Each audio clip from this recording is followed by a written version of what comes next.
있습니다. 고린도전서의 말씀을 마쳤습니다. 고린도후서로 바로 갈까 하다가 이제 신약의 말씀으로 계속 가는 것보다 또 구약을 한번 보고 가는 것이 좋겠다 해서 이번엔 창세기로 말씀을 전했습니다.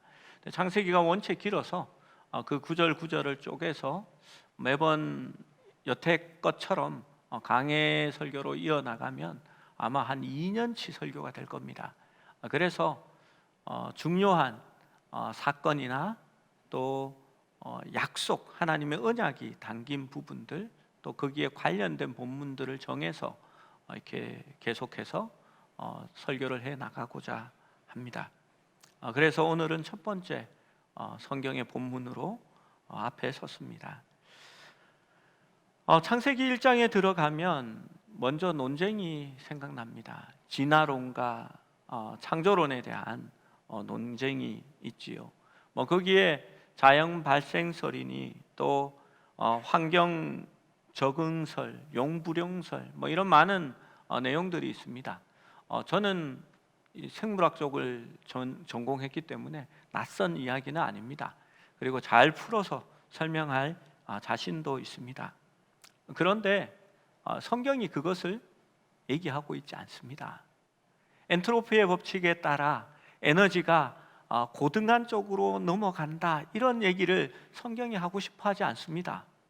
성경이 처음 우리에게 주어질 때에 하나님이 누군가에게 창조의 비밀을 보여주셨습니다. 그리고 그것을 하나님의 말씀으로 적게 하시고 이 말씀을 처음 구약 성도들에게 베풀어 주실 때에 너희가 이 말씀을 보고 진화론을 비판해라, 창조론의 우월성을 이야기하라라고 말하지 않습니다. 여러분, 창조론이 옳다라고 저는 생각하지 않습니다. 왜냐하면 가설 자체가 성경과 부합하지 않기 때문입니다.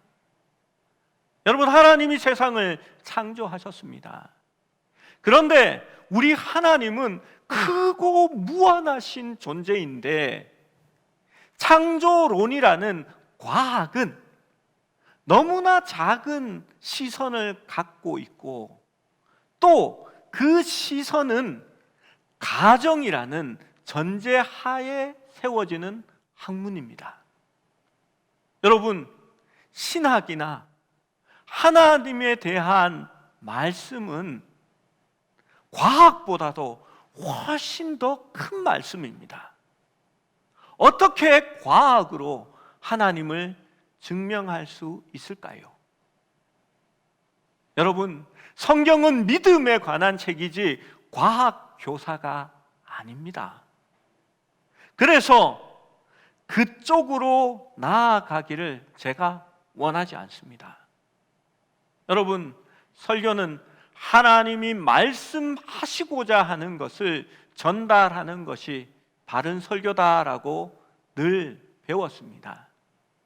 여러분, 제가 이 말씀을 가지고 진화론을 이야기하고 창조론을 이야기한다면 하나님이 그것을 원하신다라고 생각하지 않습니다. 또한 진화론에 대하여 진화론이 비판하는 하루의 개념, 성경의 원어의 요음이라는 단어에 그 단어가 24시간 하루 일주일을 이야기하느냐, 이런 문제를 들고 설명하기 원하지 않습니다. 성경은 하나님의 존재를 증명하기 위한 일련의 긴 내용으로 성경을 시작하지 않습니다. 우리가 창세기 1장 1절을 펼쳤을 때 그것이 정말인가? 왜 그런가? 네가 경험해 봤니? 보았니? 어떻게 증명하고 설명할 수 있니? 라고 말하지 않는다는 겁니다. 하나님은 우리가 평가하는 대상이 아닙니다. 그분은 모든 만물을 창조하신 창조주이십니다. 우리는 그 하나님을 솔직히 다 알 수도 없고 느낄 수도 없습니다. 우리가 하나님을 아는 유일한 방법은 하나님께서 말씀을 통하여 계시하실 때, 자신을 드러내실 때만 우리는 하나님을 알게 되고, 하나님이 창조하신 이 만물들을 보면서 어렴풋이 거기에 하나님이 계시다라는 것을, 하나님의 섭리가 계시다라는 것을 느낄 뿐입니다. 이 책은 성경이라고 이름 붙여진 책입니다. 거룩한 책이라는 것이지요. 그리고 이 책은 두 개로 나누어집니다. 구약과 신약입니다. 언약의 약자를 써 개약할 때 약자입니다. 그러니까 옛 언약과 새 언약을 말하는 거지요. 그래서 이 책을 바꾸어 말하면 거룩한 약속을 말하는 책이다라고 할 수 있습니다. 여러분, 거룩한 약속이라고 이름이 붙여진 이 책에서 왜 시작이 하나님이 창조하셨고 그 창조가 말씀으로 이루어졌으며 그 결과가 하나님 보시기에 좋았더라라고 기록되어 있을까요? 창세기 1장은 사실 논문이나 과학 저널처럼 쓰여져 있지는 않습니다. 우리가 그렇게 성경을 볼 필요가 없다라는 겁니다. 여러분, 이 책의 시작은 사이언스지나 네이처지 같은 과학 저널의 첫 번째 문장이 아닙니다. 하나님이 이 말씀을 기록하게 하셔서 우리에게 주실 때에는 그 성경의 형식이 적혀져 있습니다. 이 책은 논쟁하라고 주신 책이 아닙니다. 성경을 열면서부터 하나님을 증명하거나 창조를 증명하거나 그 창조 때문에 우리가 서로 다투라고 성경을 적은 것이 아니라는 이야기입니다. 한 주일학교 지혜로운 선생님이 계셨습니다. 이 선생님이 아담과 하와에 대한 분방 공부를 끝내자마자 한 아이가 질문을 했습니다. 선생님, 우리 아빠가 그러시는데요, 우리는 원숭이로부터 진화됐다고 하던데요. 하자 선생님이 이렇게 말했습니다. 너희 집안 문제는 예배가 마치고 나서 나중에 이야기하자, 이렇게 얘기했습니다. 여러분, 사실 맞습니다.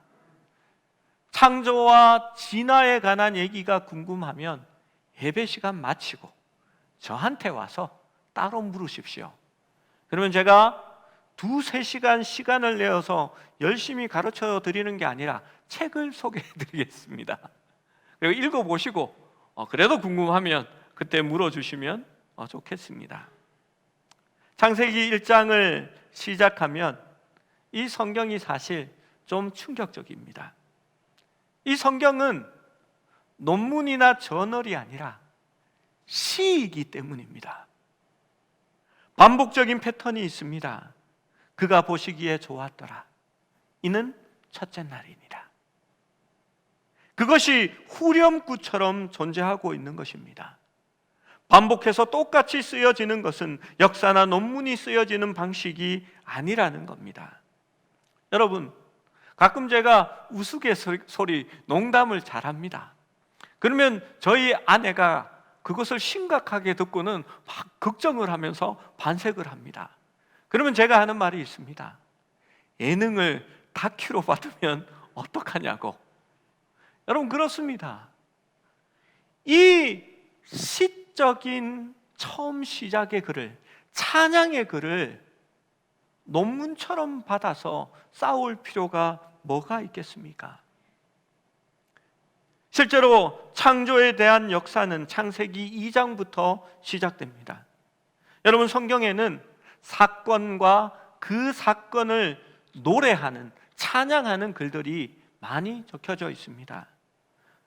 한두 가지 예를 들면 홍해를 건너는 역사는 출애굽기 14장입니다. 그리고 15장에는 그 홍해의 기적을 있게 하신 우리 하나님을 찬양하고 노래하는 장들이 나옵니다.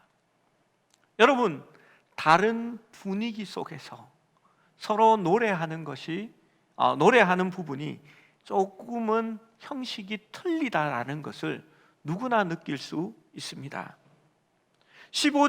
사사기 15장은 미리암에 관한 사사기 4장은 이스라엘과 시스라가 싸워 그 시스라를 무찌른 역사 이야기가 드러납니다. 그리고 사사기 5장에는 드보라의 노래가 등장합니다.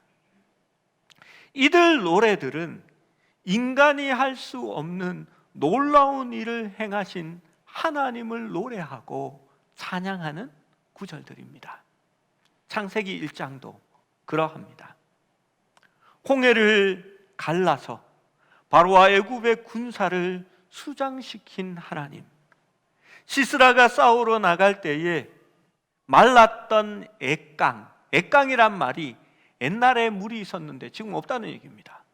액간 기송강이 하늘에서 비가 퍼붓기 시작하고 그 강이 범람하여 넘칠 때에 시스라의 철병거들이 그 진흙탕에 빠져 옴짝달싹할 수 없게 하여서 하나님의 놀라운 구원이 나타나셨음을 노래하는 그 구절들이 바로 찬양의 노래들입니다. 창세기 1장은 논문이나 저널이 아닙니다. 찬양의 노래입니다. 여러분, 이 노래를 받아들인다면 우리가 논쟁하는 것이 아니라 창세기 1장의 말씀 속에는 생명의 생동감이 용솟음칩니다. 하나님의 놀라운 그 지존하심이 거기에 드러납니다. 하나님이 창조하신 빛에도 해에도 달에도 바다에도 산에도 은빛 비늘로 펄떡이는 물고기에도 푸른 하늘을 지저귀며 날아가는 새에게도 바람에 살랑이는 나뭇잎에도 하나님의 숨결과 창조의 손길이 배어 있는 것입니다. 시편의 말씀처럼 온 땅과 하늘아 별들아 여호와 하나님을 찬양하라 라고 했을 때에 여러분, 그것은 시적인 찬양의 표현입니다. 그리고 온 별들이 하나님을 찬양하고 있다라는 것을 실제 느끼고 감정적으로 토로하고 있는 것입니다. 여러분, 시나 노래를 가지고 다큐로 받지 않습니다. 저는 가끔 아이들이랑 농담삼아 이런 얘기를 합니다. 오가며 그 집 앞을 지나러 노나니 그리워 나도 몰래 발이 머물고. 이거 스토킹 아니야? 그러면 안 되지. 요즘은 큰 사고도 났잖아. 만약 이런 노래가 왜 우리 음악책에 있는 거야? 여러분, 뭐가 잘못됐습니까? 장르를 모르는 겁니다. 노래를, 찬양을, 시를 다큐로 받고 있는 겁니다. 또 얘기합니다. 보리밭 사이길로, 보리밭 사이길로 걸어가면 님이 부르는 소리 있어. 아니, 보리밭에서 뭔 짓을 했길래 지나갈 때마다 이상한 소리가 들리는 거야. 좋은 데서 만나야지 왜 보리밭 속에서 만나냐고. 여러분, 무엇을 착각하고 있는 겁니까? 장르를 오해한 겁니다. 창세기 1장은 뉴스가 아닙니다. 논설이 아닙니다. 하나님을 찬양하고 노래하는 시입니다. 이 창조의 노래를 개괄하면 첫 번째로 하나님은 모든 것을 창조하셨습니다. 하나님 외의 모든 것들은 하나님으로 말미암아 파생된 존재라는 것입니다. 태초에 하나님이 천지를 창조하시니라. 이것은 세상이 우연한 결과가 아니라는 뜻입니다. 무에서 창조되었다라고 말합니다. 이전에 없었던 것이 하나님으로 말미암아 나타났다라는 의미입니다. 세상을 창조하신 하나님을 두고 피조물들이 그 하나님을 증명하려고 하거나 또는 스스로 신이라고 말하는 사람들이 얼마나 어리석은지 모릅니다. 신은 피조물이 될 수 없습니다. 여러분, 절대적인 의미에서 우리는 창조자가 아닙니다. 아무리 창조적인 사람도 있는 것을 가공하여서 보다 편리하게 쓸 수 있는 사람들입니다.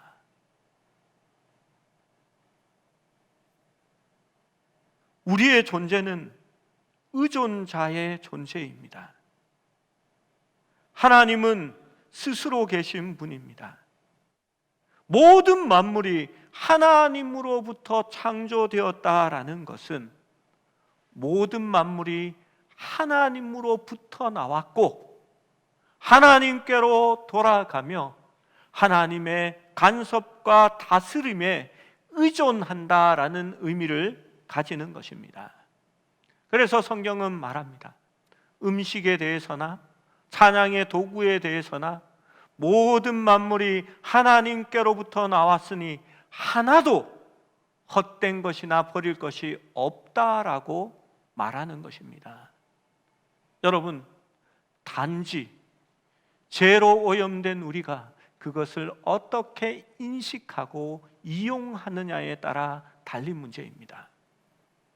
여러분, 우리가 처음 예수를 믿었을 때 피아노는 문제의 악기였습니다. 왠지 아십니까? 그 당시에 피아노는 가정에 있는 그런 악기가 아니었습니다. 피아노는 술집이나 카페 그런 데만 존재하는 악기였습니다. 그래서 저 피아노가 교회 안에 들어올 때까지 얼마나 많은 논란과 다툼이 있었는지 압니까? 그 다음은 드럼이 문제가 됐습니다. 아프리카에 제사를 지내면서 통통통 두드리는 그러한 이방 종교의 악기가 교회 강단 위에 들어오다니 하면서 난리가 났습니다. 제가 청년 때에는 교회 앞에서 나 주의 이름 높이리라는 찬양을 전자기타 반주와 드럼을 치면서 우리가 신나게 찬양을 했다가 교회 장로님들한테 악기 다 빼앗기고 반성물 한 달 동안 써서 그것을 다시 찾아왔던 기억도 있습니다. 그런데 지금은 다 예배당 안에 쓰여지는 악기가 된 겁니다. 여러분, 하나님이 만드셨고 하나님께로부터 왔고 또한 하나님에 의존할 때에 그것은 본래의 목적에 맞게 귀하게 사용되고 있는 것입니다. 두 번째로 하나님은 말씀으로 창조하셨다라고 말합니다. 있으라 하시니 있었다. 여러분, 이 개념을 아십니까? 하나님은 말씀하시는 하나님입니다. 창세기 1장에 가라사대라는 말씀이 10번이나 반복되고 있고 하나님의 말씀은 창조의 근본이고 능력임을 알 수 있습니다. 말이 인격을 뜻하듯이 하나님의 말씀은 그의 신격을 나타내는 표현입니다. 하나님은 전지전능하시며 시간을 초월하시며 영원한 현재 가운데 거하시며 그분의 생각과 일에는 실수가 없으십니다. 하나님은 계획과 준비와 실행과 결과가 따로 존재하지 않습니다. 그분은 능력과 시간에 자유하시며 초월하시는 분이시기 때문입니다.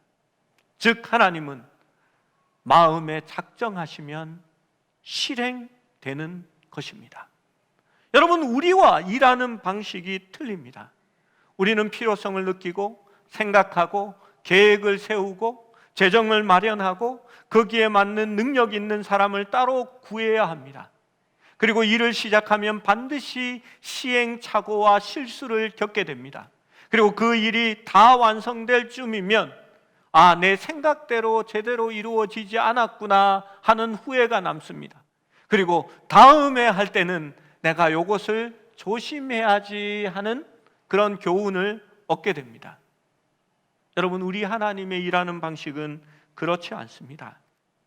그분은 작정하시면 완전하게 실수 없이 이루어집니다. 그러면 말씀이 왜 필요합니까? 성경을 처음 적기 위해 하나님의 창조하심을 하나님을 통해 간접적으로 경험했던 성경의 저자가 그 하나님의 개입하심을 보게 하기 위해서 피조물이 하나님이 나타나심을 보여주기 위해서 말씀하신 것입니다. 하나님의 개입을 내가 그렇게 했음을 깨닫게 하는 것입니다. 하나님은 마음에 빛이 있으라 생각만 하시면 빛은 이미 존재하는 겁니다. 그러나 하나님이 하심을 피조물들은 깨닫지 못합니다.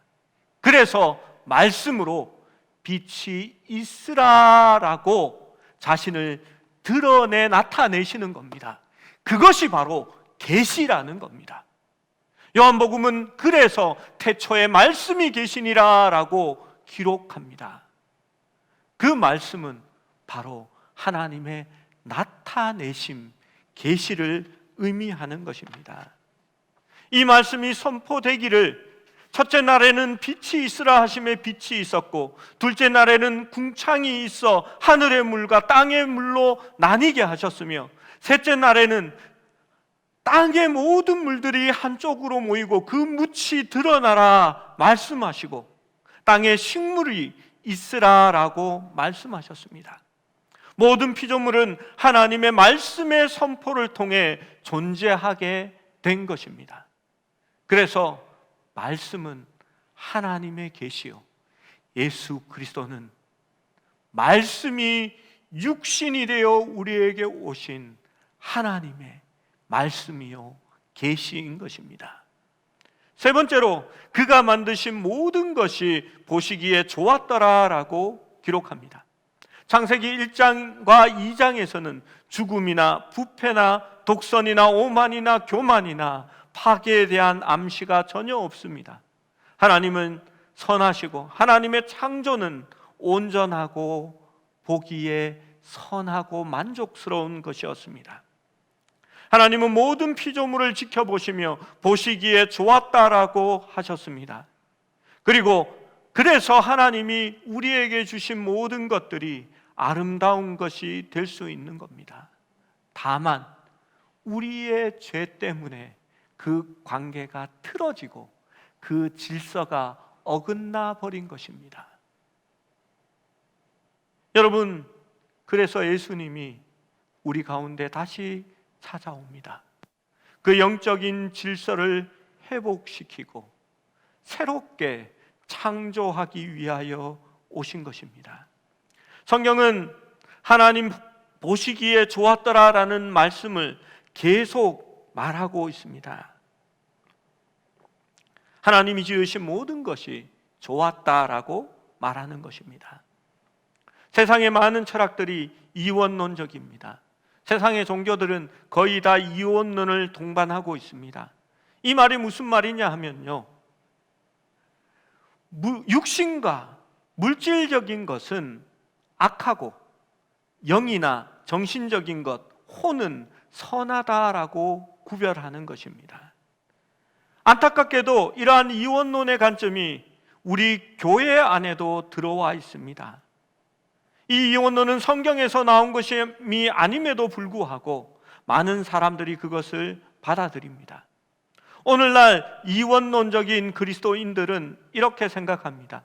예배와 기도와 전도는 중요하고 선한 것이라 생각합니다. 그러나 직장 생활과 사회 생활, 먹는 것, 자는 것은 중요하지 않고 신경 쓰지 않아도 된다고 생각합니다. 혹은 어떤 사람들은 멸망받고 심판받아 썩어 없어질 세상이라고 말합니다. 그래서 이 세상을 아끼거나 보존하거나 가꾸는 데는 관심이 없습니다. 하나님은 이 세상을 창조하시고 이 세상을 보시며 심히 만족하시고 보시기에 좋았더라라고 말씀하셨습니다. 하나님은 세상을 너무나 사랑하셨습니다. 그 세상은 우리뿐만이 아니라 모든 피조 세계를 말하는 겁니다. 하나님이 이 세상을 이처럼 사랑하사 독생자를 주셨으니 이는 저를 믿는 자마다 멸망치 않고 영생을 얻게 하려 하심이라. 우리 예수 그리스도로 말미암아 우리는 거듭나게 됩니다. 그것은 새로운 창조물이 되는 것을 의미합니다. 그리스도 안에 들어갈 때에 우리는 세상의 모든 피조물들과 새로운 관계 속으로 정립되어 하나님 보시기에 선하고 아름다운 보기에 좋은 존재들이 되어지는 것입니다. 여러분, 이 우리가 믿는 종교는 영만 추구하는 그런 종교가 아닙니다. 우리가 기독교의 부활에 대하여 고린도전서의 말씀을 통해서 보았습니다. 우리는 육신의 부활을 믿는 종교입니다. 썩어 없어질 육체가 아니라 썩어질 것이 썩지 아니하는 거룩한 몸을 입는 것을 믿는 종교이기 때문입니다. 우리는 영과 육을 나누지 않습니다. 우리는 하나요 전인격적인 그러한 삶을 살아갈 것을 요청하는 종교입니다. 여러분, 성경만이 세상의 모든 만물의 선함에 대한 긍정적인 견해를 가지고 있습니다. 세상의 모든 것이 하나님께로부터 왔고 하나님으로 말미암아 존재하고 하나님께로 돌아간다라고 기록하기 때문입니다. 그리고 우리는 썩어 없어질 육체에 있는 것이 아니라 우리의 몸이 부활하여 다시 온전케 되어 하나님께서 우리에게 허락하실 새 하늘과 새 땅에서 살아갈 것임을 믿는 종교이기 때문입니다. 여러분, 성경 말씀을 보면서 이런 질문을 해본 적이 없습니까? 왜 예수님의 첫 번째 기적이 그 작은 동네에 보잘것없는 그 기적이 무엇인지 아시죠? 물로 포도주를 만든 기적입니다. 대단히 드러내 놓은 기적도 아니고요, 크게 사람들에게 우아하는 그런 기적이 아닙니다. 단지 몇 사람만이 그것을 보았고 놀랐을 따름입니다. 예수님께서 왜 그렇게 하셨을까요? 왜 자신의 첫 번째 기적을 물로 포도주를 만드셔서 온전한 잔치가 될 수 있도록 하셨을까요? 저는 그 의미를 이렇게 생각합니다. 내가 창조자이다. 물로 포도주를 만들 수 있는 창조의 하나님이다. 나만이 그렇게 할 수 있다. 그리고 나는 이 잔치를 파국으로 몰지 않고 온전한 잔치로 주관할 수 있는 이 만찬의 주인이다라는 것을 드러내신 것입니다. 아직 나의 때가 아니지만, 나의 만찬은 아니지만 예수님은 자신을 그렇게 드러내심으로 말미암아 파장을 향하여 가는 혼인잔치가 아니라 새로운 재창조가 그곳에서 일어나고 그리스도인들은 그 잔치를 이어가면서 즐기며 기뻐할 수 있도록 만든 것이 바로 가나의 혼인잔치의 잔치인 것입니다. 하나님 안에서 우리는 새롭게 창조된 자입니다. 우리는 물이 포도주로 창조된 것처럼 하나님 없이는 창조받을 수 없는, 거듭날 수 없는 사람들이 그리스도로 말미암아 새롭게 된 것입니다. 그로 말미암아 우리의 존재는 모든 피조물과 새로운 관계를 맺어 나가는 것입니다. 그리고 우리의 잔치는 지금부터 시작되었습니다. 그래서 우리는 하나님이 주신 자연과 이 동산 안에서, 하나님의 교회 안에서 즐기며 기뻐할 수 있다는 것입니다. 이것이 하나님이 우리에게 주신 말씀입니다. 여러분, 창세기 1장에 하나님의 창조에 관한 노래를 보며 그 창조에 입각한 삶을 살아가는 것은 어떠한 삶을 사는 것일까요? 여러분, 관계는 새로운 계기를 만듭니다. 새로운 눈을 뜨게 합니다. 우리가 창조주이신 예수 그리스도를 만나고 그 예수님과 관계를 맺을 때에, 우리가 그 안에 거하고 그가 우리 안에 거할 때에 우리가 하나됨으로 말미암아 하나님의 하나되심에 우리가 참여하는 것입니다. 그리고 하나님이 만드신 모든 창조물에서 하나님의 아름다움과 하나님의 놀라움과 하나님의 경이로움을 만나고 발견하게 되는 것입니다.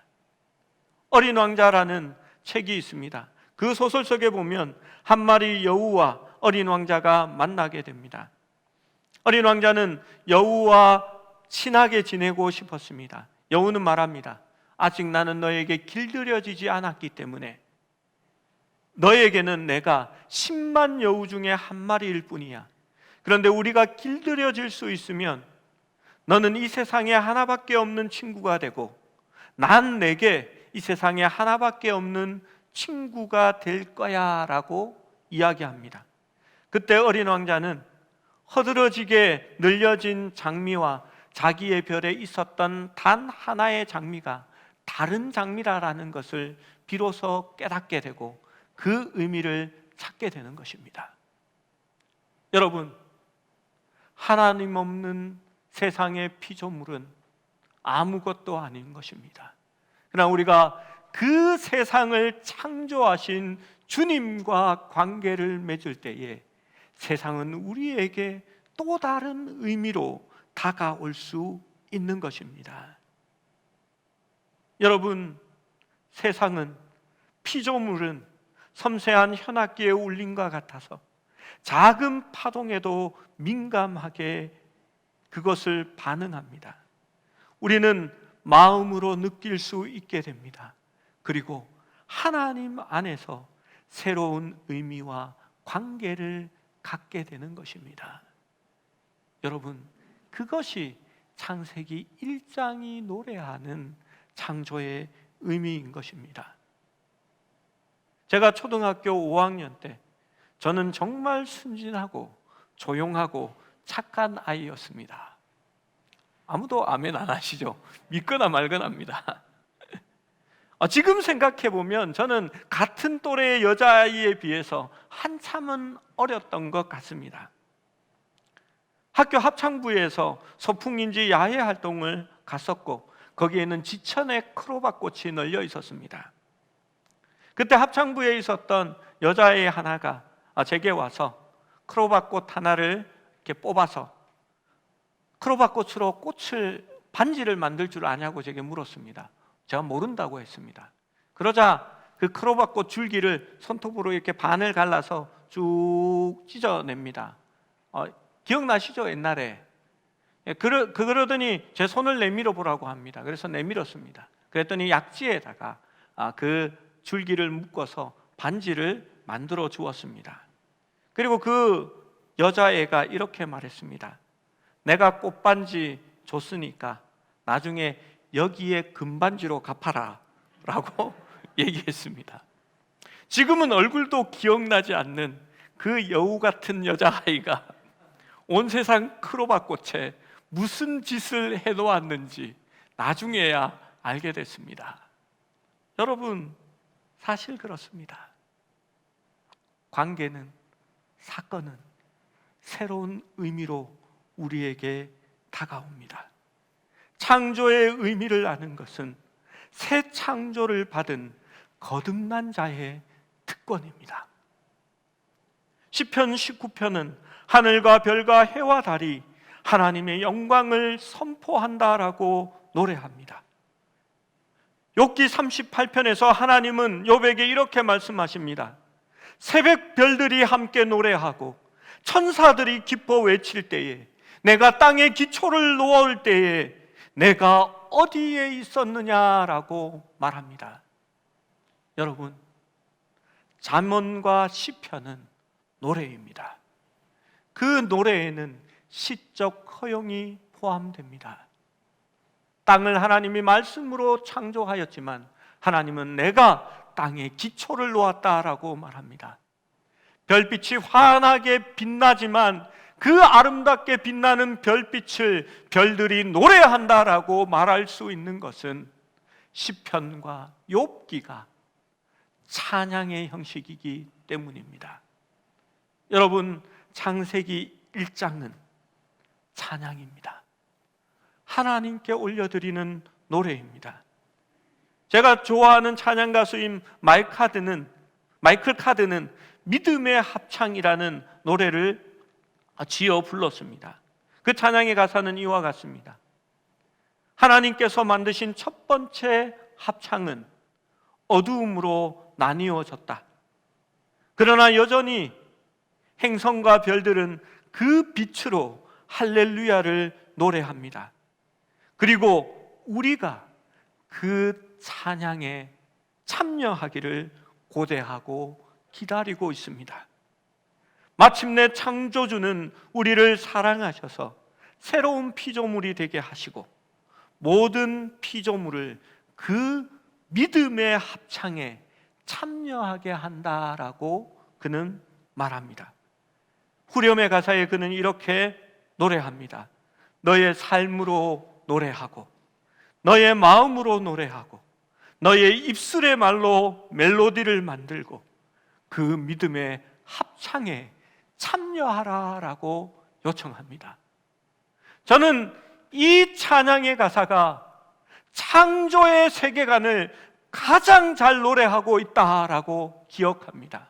그래서 이 노래를 참 좋아합니다. 여러분, 그렇습니다. 세상에 있는 모든 피조물은 지금도 아름다움을 바라고 빛을 내며 노래를 부르며 하나님이 창조하신 섭리대로 흘러가고 가을 하늘은 더 높고 푸르러져서 하나님을 찬양하며 노래합니다. 그리고 그 피조물들은 지금도 우리에게 하나님과의 온전한 관계를 회복하여 그 창조주를 노래하는 그 합창에 같이 참여하기를 바라고 있는 것입니다. 로마서의 말씀은 피조물들도 그것을 갈망한다라고 바울은 말씀으로 기록하고 있습니다. 여러분, 경험하다, 알다라는 것은 그 대상에 새로운 의미를 부여합니다. 태초에 하나님이 천지를 창조하시니라, 이 말씀을 믿음으로 알게 되고 그 말씀을 믿음으로 받게 되면 세상의 만물이 우리에게 다른 의미로 다가오는 것입니다. 자연은 왜 움직이고 자라고 철을 따라 성장하고 열매를 맺는 것일까요? 모든 만물 하나하나에 하나님의 섭리와 선한 창조의 의미를 우리로 하여금 기억하게 하는 것입니다. 가나의 혼인잔치처럼 하나님이 베푸신 그 아름다움을 즐기고 누리도록 우리에게 창조의 기적을 먼저 베풀어 주신 것입니다. 저는 창조를 대할 때마다 이벤트를 하시는 하나님을 느낍니다. 여러분, 이벤트 좋아하시나요? 저는 별로 안 좋아합니다. 이벤트라는 것을 받아본 기억도 없습니다. 저는 경상도 사람입니다. 그래서 이벤트 하는 것도 오글거려서 안 합니다. 제 아내에게 미안합니다. 이벤트라는 것 생각해 보면 들어가는 길가에 드문드문 놓여진 예쁜 꽃들, 그리고 멋진 식사, 초와 조명으로 만들어진 화사한 분위기와 배경, 그리고 달콤한 입맞춤, 그리고 잠깐 가려진 눈을 뜨면 서프라이즈 하면서 벌어지는 놀라운 광경들. 여러분, 그런 것이 이벤트의 모습이겠지요. 난 몰라 하면서 남편을 노려보지 마십시오. 이렇게 저를 노려보셔도 됩니다. 저도 그런 거 안 하는 사람이니까요. 그런데 우리는 그 이벤트를 계절마다 받고 있습니다. 여러분, 다음 주에 이제 산에 가시죠. 저는 하나님의 놀라운 창조의 이벤트로 여러분을 초청했습니다. 작은 시간 산을 오르면 하나님께서 만들어 놓으신 예쁜 꽃들이 길가에 놓여진 것을, 피어진 것을 보게 될 것입니다. 눈부시게 푸른 가을 하늘을 배경 삼아 시원한 바람이 우리를 감싸 안는 것을 느끼게 될 것입니다. 그리고 숲속에 숨겨놓은 바위 위에 오르는 순간 하나님께서 우리를 위해 미리 만들어 놓으신 장엄한 광경이 서프라이즈 하면서 드러날 것입니다. 그것이 하나님의 창조의 선함이며 우리에게 베푸시는 하나님의 놀라운 이벤트 아니겠습니까? 남편에게 조르지 말고 하나님께 이렇게 받으시는 이벤트가 될 수 있기를 바랍니다. 그런 의미에서 오늘은 마지막 찬양을 우리 지금 이 시간 일어나서 함께 찬양하고 봉헌하기 원합니다.